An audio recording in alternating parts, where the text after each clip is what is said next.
Rebonjour mes enfants, bienvenue à une nouvelle séance de poésie. La licorne, prenez vos cahiers d'activité, page 97 et suivez la vidéo.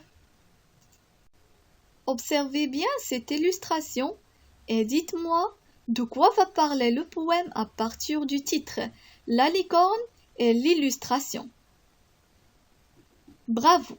À partir de l'image de cette tapisserie et le titre du poème, on peut dire que le poème va parler d'un animal que l'on appelle la licorne. Qui est le poète de ce poème? Très bien, le poète de ce poème est Jacques Roubaud. Observez maintenant le poème et dites-moi de combien de strophes se compose-t-il? Bien, le poème se compose de 4 strophes. Maintenant, écoutez bien le poème. La licorne. La licorne ne peut être capturée qu'entre les genoux d'une demoiselle. Son œil est une pierre précieuse qu'on nomme escarboucle et qui est tendre. L'escarboucle est une pierre précieuse, tendre et rare.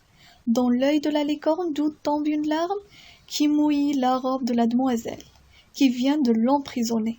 Cela se passe dans un pré, au milieu du Moyen-Âge. Les nuages sont des coussins. D'où descendent des épées d'or? Ce sont les regards du soleil qui regardent la capture de la licorne. Jacques Roubaud. Suite à l'image de la tapisserie et du poème, on découvre que la licorne est un animal fantastique. Mais qu'est-ce que ça veut dire fantastique? Rappelez-moi ce que ça veut dire fantastique. Nous avons déjà vu ça dans la séance de lecture. Alors rappelez-moi ce que ça veut dire le fantastique. Très bien.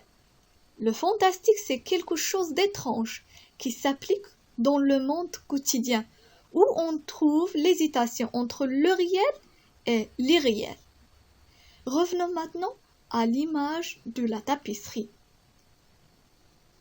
Et décrit la licorne du tapisserie. On va décrire la licorne du tapisserie. Observez bien la licorne. Comment il est? Vous pouvez la décrire? Très bien. La licorne est un être composé de plusieurs parties prises de 3 animaux. Lesquelles?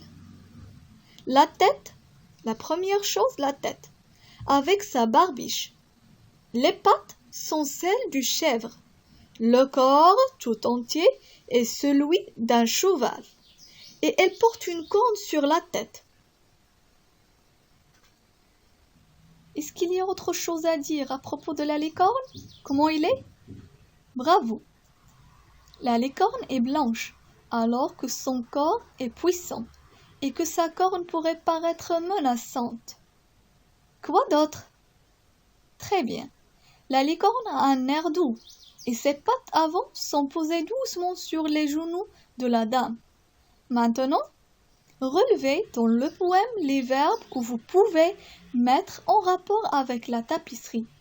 Dans le poème, il existe des verbes qu'on peut mettre en rapport avec la tapisserie. Relevez-les.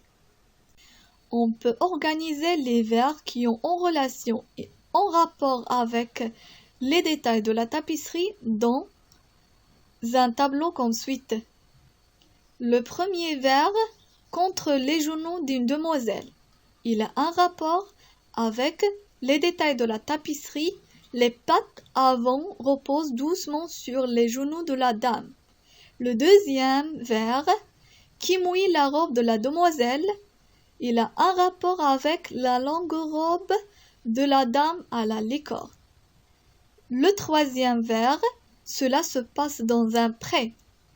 On distingue que le sol parsemé de fleurs sur lequel se trouve la dame, la licorne et les autres animaux, il a un rapport avec le pré. Au milieu du Moyen-Âge, il a un rapport avec les vêtements de la dame, l'étendard et la présence du lion. Ce sont des symboles souvent utilisés à l'époque du Moyen-Âge. Maintenant, comparez la licorne du poème et la vouivre. Qu'est-ce qu'ils ont en commun? La licorne Du poème et la vouivre, de la lecture, la vouivre. Le géant serpent. Qu'est-ce qu'ils ont en commun, d'après vous? Bravo les élèves. Les deux animaux sont légendaires. Et chacun a un œil fait d'une pierre précieuse. Cette pierre précieuse est la même pierre rouge, le rubis. Et voilà mes chers élèves, notre séance de poésie est terminée. Vous devez écrire ce poème sur le cahier de poésie tout en soignant l'écriture et bien l'apprendre. Merci et au revoir.